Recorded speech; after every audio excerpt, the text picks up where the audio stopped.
My name is Tanya Curry, and this is this week's Acumen Media Report. It's entitled, Where is My Mind? Trump Fatigue and Other Mayhem. If I ever lose my mind, please drop me in Karachi, Pakistan. If my feet are in the air and my head's on the ground, take me to Pakistan and call me a press conference. Onijah Robinson, 33 from New York, used so many filters on her social media pics that when she turned up to meet 19-year-old Pakistani Nidal Ahmed, he didn't recognize her. Where is my mind?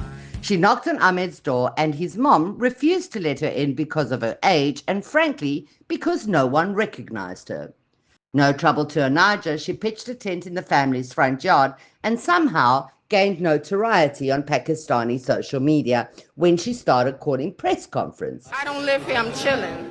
Here she demanded money from the Pakistani government to rebuild Karachi. Pakistan needs to be reconstructed the right way. Do you hear me, guys? She was enormously popular in Pakistan and the country was sympathetic and really kind to her.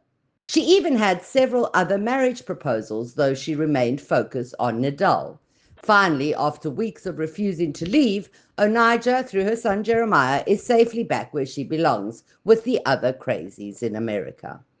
I love that story, but obviously it's not the top story because you already know what the top story is, and I can't believe it's only week 2 of the orange knickknacks reign, and already I have Trump fatigue. Dear reader, there are 206 weeks still to go. So if you stumble across me wondering, where is my mind? Please drop me in Karachi. Cully Creel became the most hated man in South Africa overnight.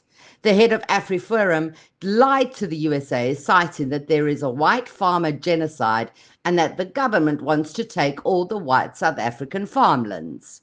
Also, the Bela Act that targets specifically of the Afrikaans community was signed by the president. Trump said, South Africa is confiscating land and treating certain classes of people very badly. The United States won't stand for it. We will act. Also, I will be cutting all future funding to South Africa until a full investigation of the situation has been completed. This was the post on Trump's own social media platform, Truth. You can imagine the chaos this caused. Ramaphosa, Cupcake, retorted on Twitter's X that SA is a democracy and has not confiscated any land. He also ended his tweet with this. With the exception of PEPFAR aid, which constitutes 17% of South Africa's HIV/AIDS program, there is no other funding that is received by South Africa from the United States. We all assumed brace position. Side note. Can you believe all this happened on social media? Later in the week, Elon called Rama, and although we don't know exactly what transpired in the call, we can surmise, and it would not be a stretch to say, that the ex-South African spaceman's primary goal is to get a Starlink contract in a country without adhering to BEE regulations. Musk called BEE an openly racist law, but also made it clear he hates South Africa and refuses to accept his birth nationality. I want a mega cap. Make Elon go away. In last night's Sona, the press, although he didn't mention the Nazi, said this: we are witnessing the rise of nationalism and protectionism, the pursuit of narrow interests and the decline of common cause. This is the world that we, as a developing economy, must now navigate. But we are not daunted, we are not deterred, we are a resilient people.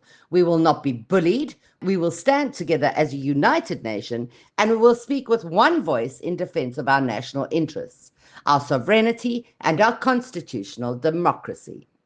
We are witnessing the rise of nationalism, protectionism, the pursuit of narrow interests, and the decline of common cause. This is the world that we, as South Africa, a developing economy, must now navigate. But we are not daunted to navigate our path through this world that constantly changes. We will not be deterred. We are, as South Africans, a resilient people, and we will not be bullied. He speaks so well, our president. Can you imagine if Zuma was in charge? At least we have some small mercies. Even Gayton came out to say that this Trump nonsense must stop. He spoke sense, the people's president. He said that if we have a great deal calmer, we have to behave a great deal calmer and not lose our minds. This muted people like Hersov, who, unsurprisingly, was delighted that Trump has intervened. Eat the rich. Isn't that what they say? Where is my mind? There are many reasons that the trumpet duet are after South Africa. Firstly, we refused Starlink. Next, we took their bestie, Netanyahu, to court and had him declared a war criminal. And most importantly, and in case you missed it, we are a founding BRICS state member who, as an entity, are ready to launch their own currency. Imagine what kind of currency a combination of Russia and China's powers would result in. Try this trick and spin it. Your head will collapse if there's nothing in it. Way out in the water, see it swimming. So after all this hullabaloo, what was the result? Ted Cruz said we were a naughty bunch of Africans, and Rubio refused his invite to the G20 summit. To be fair, we really didn't care. What we really wanted to talk about this week was South Africa's involvement in the DRC.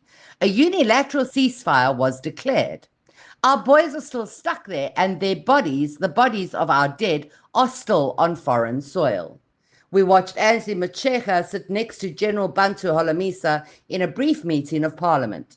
As always, incoherent and always denying all culpability, she bunged on about how we are peacekeepers.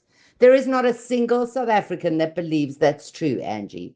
In fact, the president himself was named as having mining interests in the DRC. Angie droned on, and Bantu yawned and almost gave an eye roll when she answered questions. He looked like he had a bad smell under his nose the whole time. Imagine the insult of Angie being the general's superior. Where is my mind? There were other stories across South Africa. Zuma was kicked out of court for the first time this year. There was a school stabbing in Durban where 2 pupils were killed. More bodies are being dragged up at Stilfontein. I thought they said that was over. It's an active volcano, that place, but when you see us sending lambs to get slaughtered in the DRC, what do we care about foreigners stealing minerals? Isn't that exactly what we're doing over there? And then this, the blatant admission of theft from our future elderly.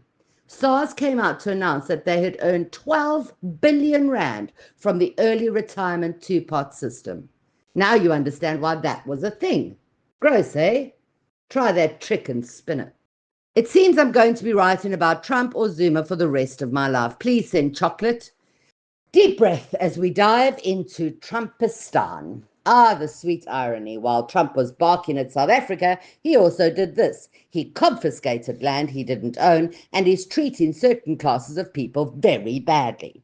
Trump told the world that the USA would own Gaza. The U.S. will take over the Gaza Strip, and we will do a job with it, too. We'll clean it out, move out all the inhabitants to various unknown places, and then build the Riviera of the Middle East.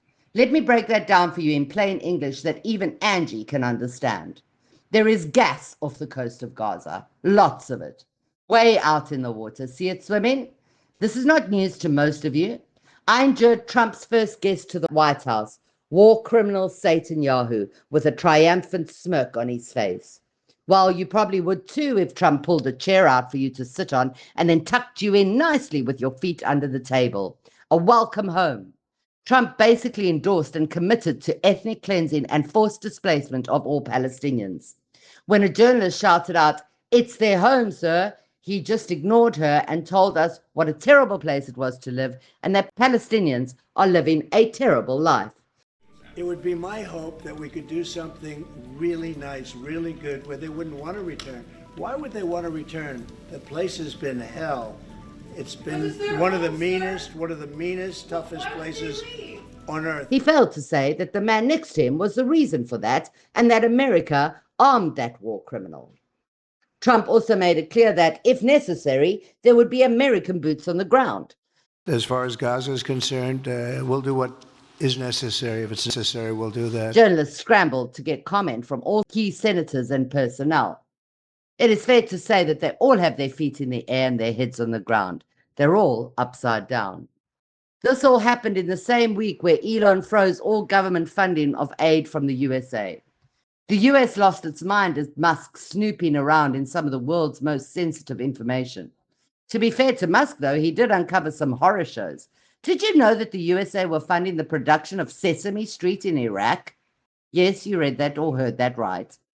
There were many other whoppers, but all the good work was overshadowed by Trump. I really can't talk anymore about Trump and how he left the Human Rights Council or how he got a golden pager from Netanyahu. Please don't make me. Let me rather wrap this up by telling you that Beyonce has won more Grammys than anyone, including Wacko Jacko, and that Bianca Censori did not win Best Dressed Outfit as her and Ye were escorted out of the event for nudity. Way out in the water. That's where you go with that nonsense. Where is your mind? It's the weekend. The ocean is flat here, and instead of swimming in the Caribbean, I'm diving Sedona Bay. There's a little fish that is bound to bump into me. Talk to me. I'm Tonya Curry. Thank you for scratching the surface with me and Acumen Media, and apologies to the Pixies.